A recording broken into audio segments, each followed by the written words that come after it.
Malam setelah kejadian itu, gua dikunci dari luar. Gua nggak bisa keluar dari kamar posko itu. Tiba-tiba semua lampu mati. Dalam kegelapan, gua dengar suara langkah pelan dan suara azan. Tapi suaranya kayak dari dalam kamar. Gua panik. Gua baca ayat kursi berulang-ulang. Pintu kamar baru kebuka sendiri subuh hari itu.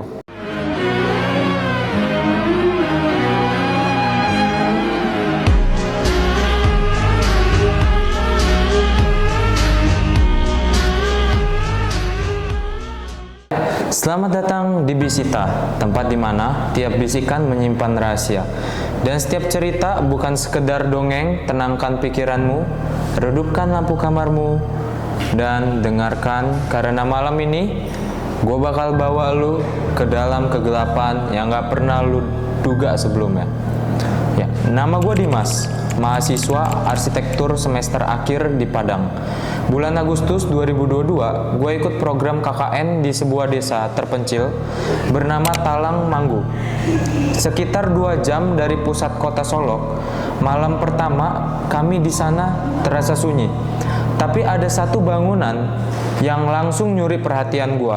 Sebuah surau tua yang letaknya agak terpisah di pinggir rawang atau rawa-rawa.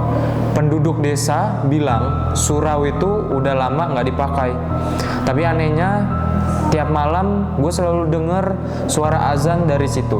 Bahkan ketika jam udah menunjukkan pukul 2 di dini hari, suatu malam sekitar pukul 1.45 gue kebangun karena suara azan yang lirih.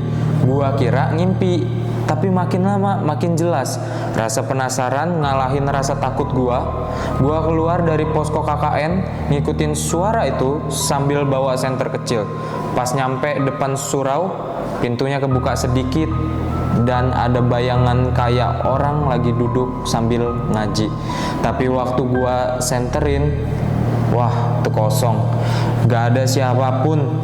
Besoknya gue cerita ke teman KKN, tapi mereka anggap gue kebanyakan nonton film. Gue akhirnya mutusin buat cek surau itu di siang hari. Dindingnya retak, catnya juga ngelupas. Tapi ada satu hal yang aneh. Di salah satu tembok ada lukisan wajah seorang, bukan grafiti. Lebih kayak lukisan tua. Wajahnya senyum, tapi matanya kayak kosong dan dalam gitu, kayak ngeliatin gua. Gua coba tanya ke salah satu warga tua di desa, Pak Hussein namanya. Dia cuma bilang pelan, jangan ganggu tempat itu nak, surau itu punya tuannya sendiri. Waktu gua tanya lebih lanjut, dia langsung nutup pintu rumahnya. Sejak itu gua mulai ngerasa kayak selalu diawasi. Setiap gua tidur, gua mimpin orang yang sama. Wajahnya di lukisan itu. Dalam mimpi itu, gua duduk di surau, dikelilingi oleh orang-orang berpakaian putih dan dengan wajah hitam.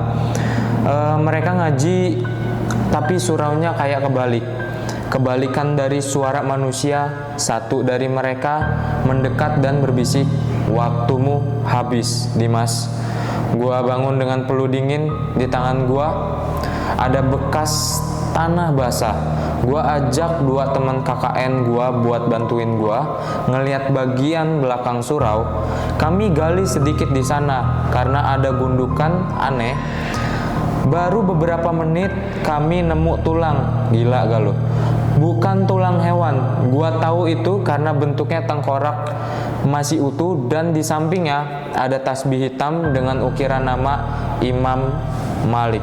Setelah gali info lebih dalam lagi dari warga yang lebih muda, akhirnya ada yang cerita Imam Malik adalah imam muda yang dulunya dituduh membelot di ajaran agama. Katanya ngajarin ilmu yang nyerempet, hitam, tapi belum sempat diadili dia udah hilang. Dan terakhir terlihat dia masuk ke surau itu sendirian saat hujan deras, lalu tak pernah kembali. Setelah penemuan itu, gua sering ngeliat siluet orang di pojok kamar gua. Padahal itu siang bolong loh. Kadang pintu kamar ketutup sendiri. Bahkan temen gua, Fikri, pernah kesurupan pas lagi diskusi. diskusi. Suaranya berubah serak dan dia bilang, "Jangan ungkit masa lalu, kalian belum siap." Malam setelah kejadian itu, gua dikunci dari luar. Gua nggak bisa keluar dari kamar posko itu. Tiba-tiba semua lampu mati. Dalam kegelapan, gua dengar suara langkah pelan dan suara azan. Tapi suaranya kayak dari dalam kamar. Gua panik. Gua baca ayat kursi berulang-ulang. Pintu kamar baru kebuka sendiri subuh hari itu. Kami semua mutusin buat pulang ke kota. Tapi pas mobil kami lewat depan surau, bannya meletus. Dan satu-satunya cadangan udah kempes. Kami stuck. Gua ngeliat ke arah surau. Pintunya kebuka, lagi-lagi ada sosok berdiri di sana. Dan wajahnya, yaps, Imam Malik. Pak Hussein akhirnya cerita setelah kami desak. Katanya Imam Malik dulu emang punya kelebihan, tapi waktu dia mulai nyatuin ayat dengan mantra-mantra kunonya, warga takut dan ngubur dia hidup-hidup. Gila, itu benar-benar. Surau itu jadi kuburannya, tapi arwahnya nggak pernah tenang. Karena dia apa? Dia mati nggak wajar, dan dia masih percaya dirinya sedang memimpin jemaah. Malam terakhir sebelum gua pulang, gua mimpi lagi.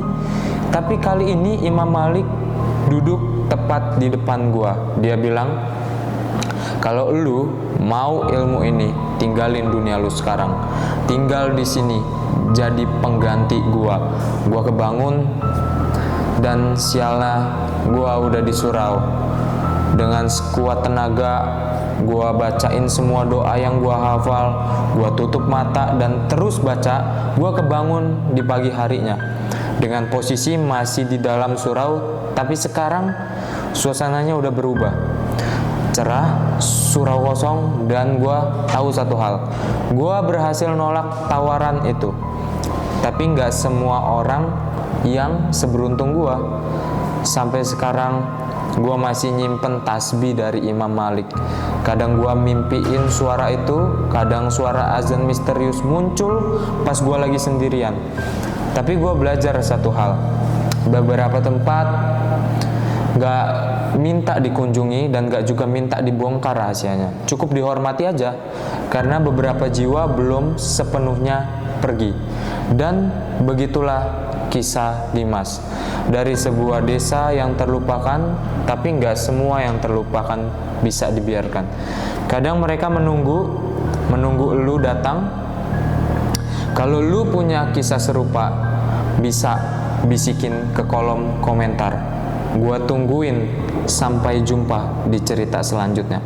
Hanya di Bisita, tempat di mana tiap bisikan bisa jadi panggilan terakhir.